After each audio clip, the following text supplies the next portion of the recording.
Bonjour. Alors la partie 2 au niveau de la comptabilité et l'analyse comptable. Divisée bien sûr en deux chapitres, l'analyse financière, déjà traitée en classe. Deuxième chapitre, l'analyse d'exploitation fera l'objet d'un enseignement à distance dans le cadre de la classe virtuelle. La première question qui se pose, quel est l'intérêt, le but de l'analyse d'exploitation? Alors, en tant qu'élève, vous devriez être capable, à travers des cas pratiques, des exercices, de porter un jugement de valeur sur la rentabilité de l'exploitation de l'entreprise et sur sa gestion, en traitant un ensemble de documents, état de solde de gestion, tableau d'exploitation différentiel et en calculant quelques indicateurs, seuil de rentabilité, le point mort, la marge de sécurité, l'indice de sécurité. La séquence d'aujourd'hui portera sur le document appelé état de solde de gestion. Les autres indicateurs et documents seront traités dans le cadre des séquences prochaines. C'est quoi l'état de solde de gestion? De quoi est composé l'état de solde de gestion? Quelles informations d'exploitation et de gestion peuvent être déduites à travers la présentation de cet état? L'état de solde de gestion est un état de synthèse. C'est un document obligatoire qui doit être présenté à la fin de l'exercice comptable d'une entreprise, bien sûr, par l'utilisation, bien sûr, des données extraites du CPC après inventaire et des données extra-comptables. De quoi est composé l'état de solde de gestion? Il est composé de deux tableaux.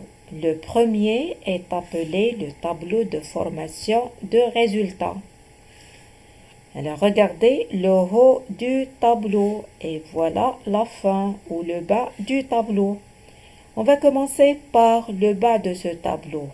Il est dit tableau de formation des résultats qui sont déjà traités dans le CPC au niveau du cas de synthèse, à savoir le résultat d'exploitation qui est égal produit d'exploitation moins charge d'exploitation, résultat financier qui est égal produit financier moins charge financière, résultat d'exploitation plus résultat financier donne le résultat courant, plus le résultat non courant qui est égal au produit non courant moins charge non courante. Cela va nous donner le résultat avant impôt, moins impôt sur les résultats, notamment sur les bénéfices. Cela donne le résultat net de l'exercice. Donc, comme vous avez constaté, le bas de ce tableau ne présente aucune difficulté. Ces résultats sont déjà traités dans le CPC. Revenons au haut du tableau. Alors, le haut du tableau présente quelques nouveautés. Ils sont notés ici par la couleur rouge. Il s'agit du calcul de 3 soldes. Un solde n'est rien d'autre que la différence entre deux grandeurs significatives. Le premier est appelé la marge brute sur vente en l'état, qui est égale à 1 moins 2. 1 représente le poste 711, vente de marchandises en l'état, et 2 représente 611, achats revendus de marchandises. Si la marge est positive, on dit que l'entreprise a réalisé un excédent au niveau de la revente des marchandises en l'état. État ici signifie la revente des marchandises sans les subir aucune transformation.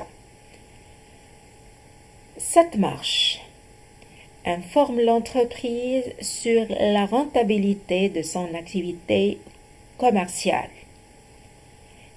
Elle est plus significative si on compare la marge de l'exercice N avec celle réalisée pendant l'exercice N-1, où on la compare avec la moyenne du secteur dans lequel l'entreprise exerce son activité ou avec la marge réalisée par les entreprises concurrentes.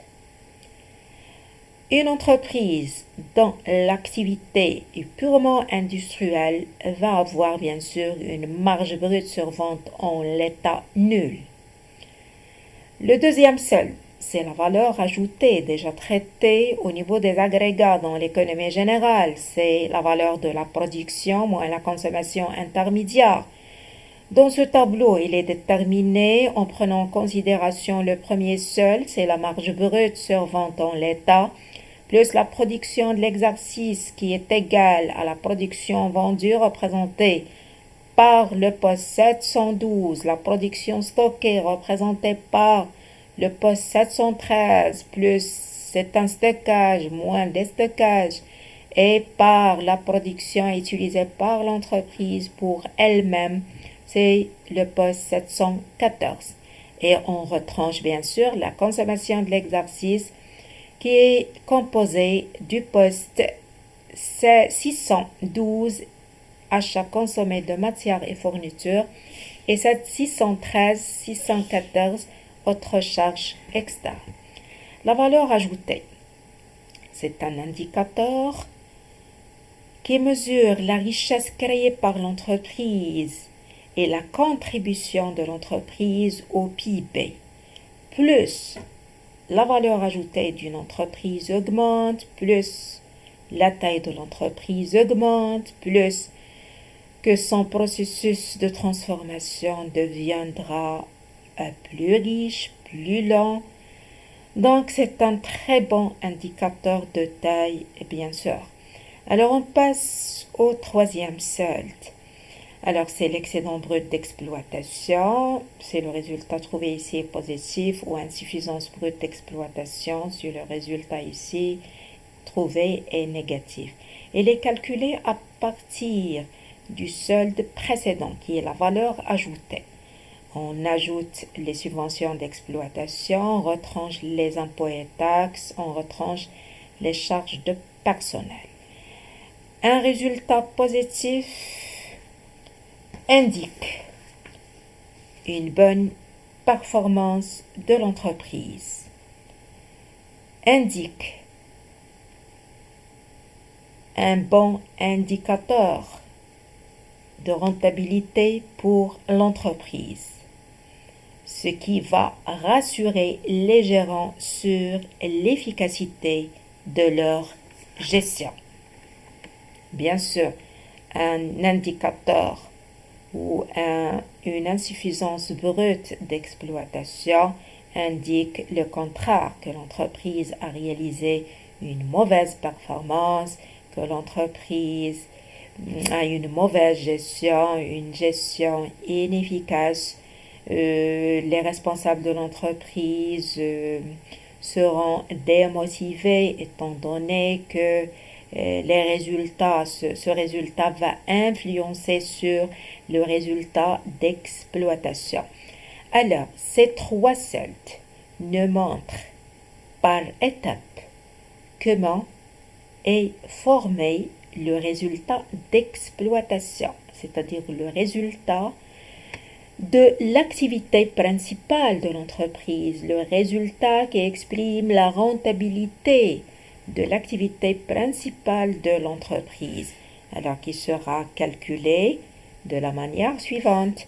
Alors le résultat d'exploitation, bien sûr, à part la formule qu'on a déjà citée auparavant, elle est déterminée du haut de ce tableau. Alors, en faisant la somme, je prends par exemple l'excédent brut d'exploitation ou insuffisance brute d'exploitation, il sera majoré par autres produits d'exploitation. On retranche les autres charges d'exploitation, on ajoute les reprises d'exploitation et les transferts de charges, et on retranche les dotations d'exploitation. On va trouver le résultat d'exploitation. Et à travers ce résultat, on peut s'auto-évaluer. Alors, ce résultat est le même que celui qui figure dans le CPC. Alors, c'est cela est bien sûr réalisé. Donc, on va s'assurer que le travail et les calculs qu'on a déjà effectués du haut jusqu'au résultat d'exploitation sont justes. Alors passons maintenant au deuxième tableau qui compose l'état de solde de gestion. C'est le tableau du calcul de CAF et de l'autofinancement. Alors la CAF, c'est la capacité de l'entreprise de s'autofinancer, c'est-à-dire de financer ses emplois stables, ses investissements en utilisant des ressources durables dégagées par son activité principale ou son exploitation. De quoi est composée la CAF? Elle est composée du résultat net de l'exercice qui constitue un revenu pour les entreprises, qui peut être positif ou négatif. La CAF d'une entreprise dont le résultat est bénéficiaire, bien sûr, sera importante par rapport à la CAF d'une entreprise dont le résultat est déficitaire. Alors, bien sûr, si on affecte une partie ou la totalité de ce résultat aux actionnaires sous forme de dividendes, donc on va les retrancher du CAF pour trouver ce qu'on appelle l'autofinancement, c'est-à-dire les investissements de l'entreprise financés par son épargne interne. Alors qui dit investissement des emplois stables, et des emplois stables exigent, nécessitent des ressources durables, c'est-à-dire à long terme. C'est la raison pour laquelle on doit ajouter les dotations. Mais quel genre de dotation? On va ajouter les dotations durables, nettes des reprises durables. Alors, qui dit durable, ça signifie les dotations et les reprises qu'on a étudiées au niveau des travaux de fin d'exercice, les amortissements et les provisions qui concernent la classe 1, le financement permanent, et la classe 2, l'actif immobilisé. À l'exception, c'est-à-dire on ne doit pas tenir compte des dotations et des reprises qui concernent la classe 3, l'actif circulant, la classe 4, le passif circulant, et la trésorerie, c'est-à-dire la classe 5. Alors, ces reprises et ces dotations sont circulantes, sont non durables, et nous, on vise ici les ressources durables parce qu'elles seront destinées par la suite à financer des emplois durables. Alors, il ne faut pas oublier au niveau des reprises non courantes, les reprises sur subvention d'investissement qu'on doit aussi les retrancher parce que ces dernières sont qualifiées de durables. On retranche les produits de cession des immobilisations, on ajoute la VNA des immobilisations CD. Ça signifie si on retranche le résultat sur cession des immobilisations, on trouve la CAF. On retranche distribution de bénéfices aux dividendes, on trouve l'autofinancement.